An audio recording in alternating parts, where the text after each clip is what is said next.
আসসালামু আলাইকুম। আমি প্রথমেই আপনাদের কাছে মাফ চেয়ে নিচ্ছি, আমাকে মাফ করে দিবেন আমি দেরিতে আসার জন্য। আমি বিশেষ একটা অসুবিধার কারণে আমি আসতে পারিনি, তার জন্য আমার দেরি হয়েছে।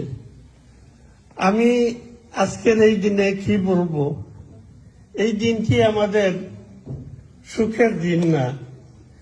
আমাদের যারা বাংলাদেশের মেরুদণ্ড ছিল, এই দিনটিকে আমরা তাদেরকে হারিয়েছি।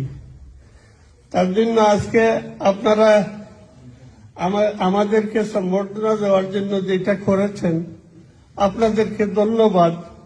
আপনারা যে এই মুহূর্তে এই প্রতিকূল অবস্থার মধ্যে, দেশের যে ক্রান্তিলগ্নের মধ্যে চলছে আমাদের দেশ, এই সময়ে যে আপনারা আমাদেরকে স্মরণ করেছেন, আমরা এই টেস্টের জন্য, মানপত্রের জন্য আমরা যুদ্ধ করি নেই।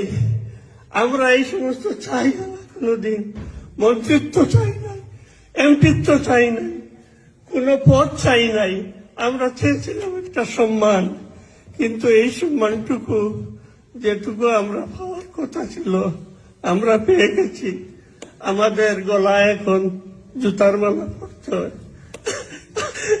আমি কিছু বলতে পারবো না। আপনাদের সবাইকে ধন্যবাদ।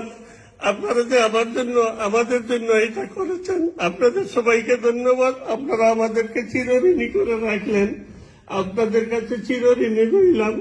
আপনাদেরকে আবারও ধন্যবাদ জানিয়ে আমি আমার বক্তব্য এখানে শেষ করবো। জয় বাংলা, জয় বঙ্গবন্ধু।